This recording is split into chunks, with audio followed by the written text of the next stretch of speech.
Good afternoon, everyone. This is Vishu Rajput, and today is 31st January 2025. आज जनवरी month का आखिरी दिन है, तो चलिए अपने करंट अफेयर शुरू करते हैं। तो पहली न्यूज़ है इम्पोर्टेंट डेज से। आज 31st जनवरी के दिन है इंटरनेशनल जेब्रा डे। तो ये ना नॉर्मली नहीं पाए जाते, जैसा पता ही है। तो इनका जो IUCN स्टेटस है ना, international union for conservation of nature, ये जो इनका स्टेटस है तो इनका नियर थ्रेटेंड है। मतलब इनका ऐसा है कि एक स्पीसीज तो इनकी बिल्कुल ख़त्म ही हो गई और एक ख़त्म होने वाली है, तो ये नियर थ्रेटेंड की लिस्ट में है। अगली न्यूज़ स्पोर्ट्स से है। अभी एक 23rd national para athletics championship 2025 हो रही है। कहाँ पे हो रही है? तमिलनाडु में, याद रखना। नेशनल पैरा एथलेटिक्स चैम्पियनशिप, इसमें ना लगभग कंट्री से 1700 पैरा एथलीट्स पार्टिसिपेट करेंगे। और इसका ना लोगो एंड मास्कोट अनवील कर दिया इन्होंने। अभी इतनी इन्फॉर्मेशन नहीं आई, बट अनवील हो चुका है वो लोगो एंड मैस्कॉट। और एक अपकमिंग इवेंट और है जो सितंबर अक्टूबर में होगा। क्या है? Para athletics world championship 2025। ये न्यू दिल्ली में होस्ट होगा। ओके, ये नेशनल पैरा एथलेटिक्स चैम्पियनशिप ये तमिलनाडु में अभी होगा 17 to 20 फरवरी। अब आगे चलते हैं। NCC directorate Karnataka and Goa bags prime ministers banner and trophy at republic day camp. अब ये ना जो प्राइम मिनिस्टर का बैनर और ट्रॉफी होती है, ये अवार्ड है एक तरह से। तो ये किस लिए दिया जाता है कि consistently performing well in a plethora of NCC activities over the year. तो इसमें किसको ये अवार्ड मिला है? ये मिला है NCC डायरेक्टरेट कर्नाटका और गोवा के कंटिजेंट को ये ट्रॉफी मिली है। और किसके दौरान? रिपब्लिक डे कैंप, जो RDC कैंप हुआ था न्यू दिल्ली में, तो उसके दौरान ये ट्रॉफी दी गई है। ये याद रखना, कर्नाटका और गोवा के NCC डायरेक्टरेट को ये मिली है। आगे चलते हैं। अब है, ये इम्पोर्टेंट न्यूज़ है। असम ने सेकंड कैपिटल बनाया है। किसको? डिब्रूगढ़ को सेकंड कैपिटल। अब इसका जो मेन कैपिटल है वो कमेंट में बताओ क्या है। डिब्रूगढ़ इसका सेकंड कैपिटल इन्होंने अनाउंस कर दिया है। किसने? चीफ मिनिस्टर हैं असम के, हेमंता बिस्वा शर्मा। तो उन्होंने ये अनाउंस कर दिया है डिब्रूगढ़ को सेकंड कैपिटल। और क्या बोला है कि ये ना उसी तरह डेवलप होगा कैपिटल की तरह, जैसे कैपिटल डेवलप होता है ना। तो क्या इसको अर्बनाइज करा जाएगा, अर्बनाइजेशन पुश दिया जाएगा डिब्रूगढ़ में, इंक्लूडिंग एक्सप्रेस वे कंस्ट्रक्ट होगा। कहाँ से? जो टाइम ट्रैवल जो है वो शॉर्ट कर सके उस डिस्टेंस का, तो एक एक्सप्रेस वे बनेगा डिब्रूगढ़ और गुवाहाटी के बीच में। ठीक है, ताकि जो डिस्टेंस है तो उसका जो टाइम है वो कम हो सके। और यहाँ पे ना 2027 से असेंबलीज भी होने लगेंगी। और इसके लिए एक परमानेंट असेंबली बिल्डिंग भी बनने जा रही है डिब्रूगढ़ में, जिसका कंस्ट्रक्शन कब से स्टार्ट होगा? 25 जनवरी 2026 से, याद रखना। आगे चलते हैं। अब है ये T-55 टैंक है, इसके रिलेटेड एक न्यूज़ आ रही है। क्या ये सिग्निफिकेंट टैंक है? ऐसा वैसा नहीं है। क्यों है? क्योंकि इसने 1971 जो इंडो पाक वार हुआ था उसमें पार्टिसिपेट करा था। अब इस टैंक को ना as a war trophy install कर दिया है। कहाँ पे? Red fields in Coimbatore Tamil Nadu में। कोयम्बटूर तमिलनाडु में है, तो वहाँ पे इसको as a war trophy install कर दिया है। ये मीडियम टैंक है जो कॉम्बैट ट्रैक व्हीकल्स के लिए यूज़ होता है। और ये सिर्फ इंडो पाक 1971 वार में ही नहीं, बल्कि इसने कई ऑपरेशंस में अपना हिस्सा निभाया है, जैसे ऑपरेशन ट्राइडेंट में, ऑपरेशन रक्षक, ऑपरेशन विजय और ऑपरेशन पराक्रम। तो ऐसे। और ये उस टाइम 1971 में कौन सी रेजिमेंट में था? 73 आर्मर्ड रेजिमेंट में ये उसका पार्ट था। अब आगे चलते हैं, mutual credit guarantee scheme for Mishmi. अब ये मिसमी की नई स्कीम आई है, एक म्यूचुअल क्रेडिट गारंटी। अब ये है क्या? This is a little complicated, let me explain to you. अब क्या होता है, जैसे कुछ छोटे छोटे फर्म होती है ना, कुछ छोटी छोटी इंडस्ट्री होती है, जिनको हम क्या बोलते हैं, MLI, member leading institutions, sorry sorry, MLI हम बोलते हैं बैंक्स को। ये बैंक्स होते हैं जिनसे वो लोन मांगते हैं। कौन कौन?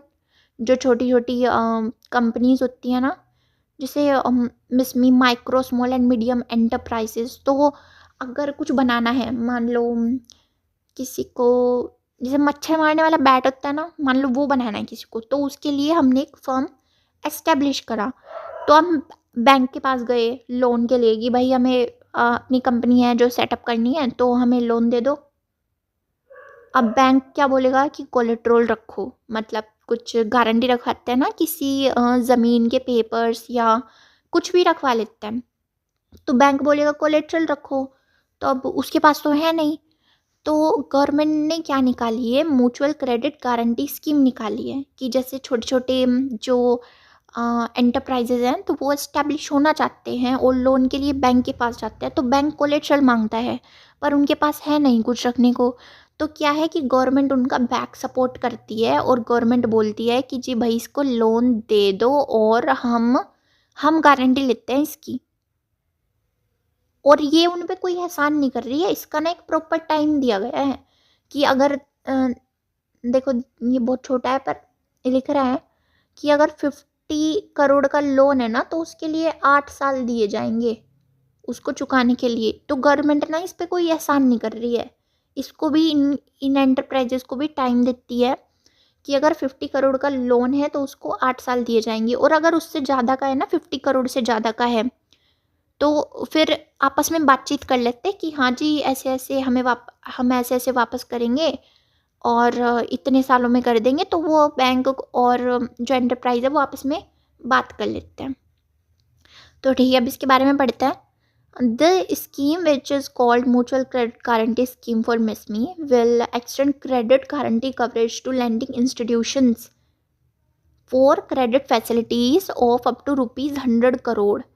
100 करोड़ का लोन उनको लैंड करे जाने की ये स्कीम है to eligible MSMEs micro small and medium enterprises for the procurement of equipment and machinery, statement by the ministry of finance set.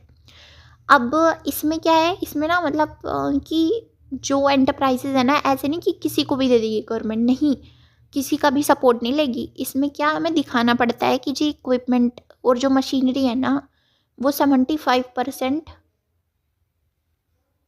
हम पे 75% जो है वो इक्विपमेंट और मशीनरी है हमारे काम में, तो वो दिखाना पड़ता है।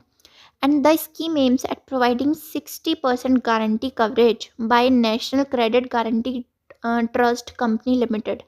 अब ये जो है NCGTC ये गारंटी लेता है टू मेंबर लेंडिंग इंस्टीट्यूशंस। और मेंबर लेंडिंग MLIs क्या है, ये बैंक्स हैं जिनसे वो लोन मांगती है for credit facilities up to 100 crore तक की to eligible MSMEs for purchase of equipment and machinery.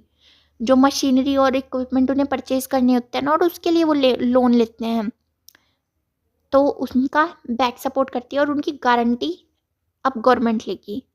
Okay, अब अगली न्यूज़ है, बनारस हिंदू यूनिवर्सिटी के जो रिसर्चर्स हैं उन्होंने एक नई स्पीसीज आइडेंटिफाई करी है, किसकी, फाइटोपैथोजेनिक फंगाई की, जिसका नाम है एपिकोकम इंडिकम। ये इसका नाम क्यों है, क्योंकि ये इंडिया में मिली है ऑब्वियस, तो इंडिया के ऊपर इसका नाम रख दिया गया है एपिकोकम इंडिकम। तो बनारस हिंदू यूनिवर्सिटी के रिसर्चर्स ने ये आइडेंटिफाई करी है। ये क्या है, ये एक जो पाइटोपैथोजेनिक फंगाई है ना, ये ऐसा फंगाई है जो कि प्लांट में डिजीज़ का कारण बनता है। जो लीव्स होती है ना, लीव्स उन पे जो स्पॉट्स हो जाते हैं, तो वैसे ये उसमें डिजीज़ करता है। Leading to significant economic losses in agriculture and horticulture, जिससे बहुत बड़े बड़े लॉसेस होते हैं. And one one more factors, 70 to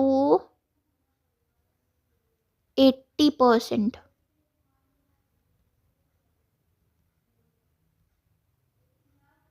हाँ वेट अ मिनट, 2 ज़्यादा लग रहा है 70 की जगह. ओके नाउ 70 to 80% जो डिजीज़ है ना प्लांट्स में, वो इन्हीं की वजह से होती है, फाइटोपैथोजेनिक फंगाई की वजह से. तो ये मिली है. क्वेश्चन आ सकता है, पूछ सकते हैं कि ये जो एपिकोकम इंडिकम है ये किससे रिलेटेड है, तो ये प्लांट डिजीज से रिलेटेड है. आगे चलते हैं हम, अगले न्यूज़ है ओबिचुरी से. ये रिनॉर्ड स्कल्पचर हैं, कौन है? लतिका कट. इनका निधन हो गया है एट 76 साल की एज में. तो बहुत प्रोलिफिक स्कल्पचर्स हैं, जो जैसे मूर्ति वगैरह बनाते हैं ना, तो वो स्कल्पचर्स. तो पूछ सकते हैं कि लतिका कट है जिनका भी निधन हुआ है, तो वो किस फील्ड से रिलेटेड है, तो ये बहुत एक रिनोड स्कल्पचर है, रह चुकी हैं, मतलब अब तो नहीं है. Repressed in peace. आगे चलते हैं. जॉर्जिया क्लासिफाइड हो चुका है मलेरिया फ्री बाय WHO.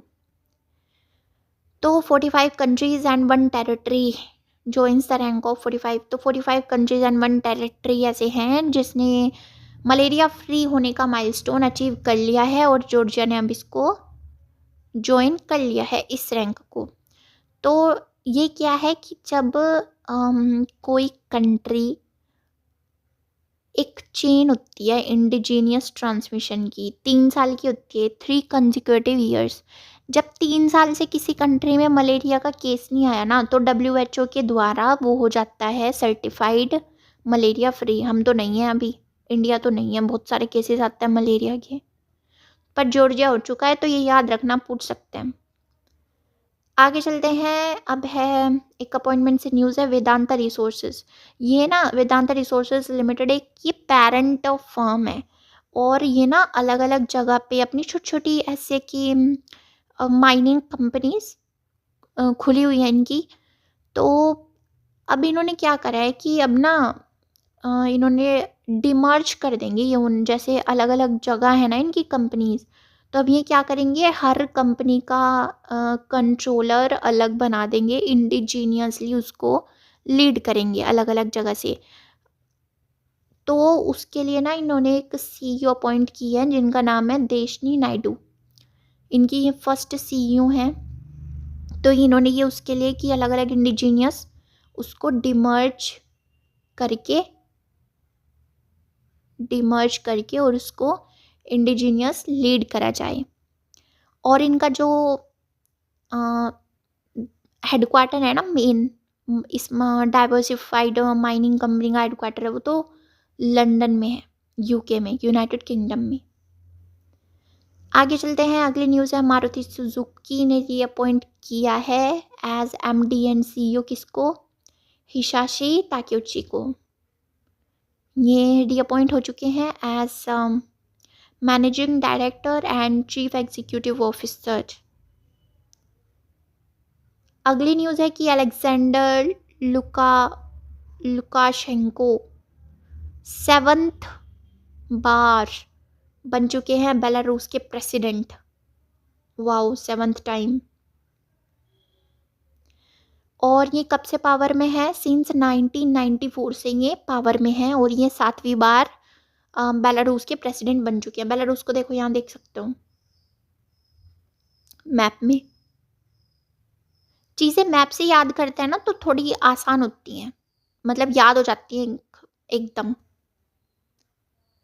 अगली न्यूज़ है, प्रेसिडेंट ने साइन कर दिया है लाकेन रिले एक्ट को इनटू लॉ में, मतलब ये कानून बन चुका है लाकेन रिले एक्ट. अब ये है क्या? ये ना इमिग्रेंट्स होते हैं ना, जो इलीगल इमिग्रेंट्स होते हैं, तो उनके लिए है. जैसे इलीगल इमिग्रेंट्स हैं, तो अगर वो USA में आते हैं और वहाँ आके कुछ क्राइम कर देते हैं, जैसे चोरी या बुलगरी या असोल्टिंग, किसी लोग को असोल्ट कर देते हैं, तो क्या है कि ये ऐसा लो है कि उनको पकड़ो, उनको डिटेंड करो एंड डिपोर्ट कर दो, जहाँ से वो आए हैं वहाँ भेज दो. अगर इलीगल इमिग्रेंट्स में से कोई कुछ क्राइम करता है तो उनको डिटेंशन में लिया जाएगा और फिर उनको डिपोर्ट कर दिया जाएगा जहाँ के भी वो हैं। तो ये वो लॉ है। So that was all. Thank you. Subscribe our YouTube channel Worthwhile Studies for daily current affair video, और नीचे कैप्शन में लिंक होगा, वहाँ से टेलीग्राम भी ज्वाइन कर लो।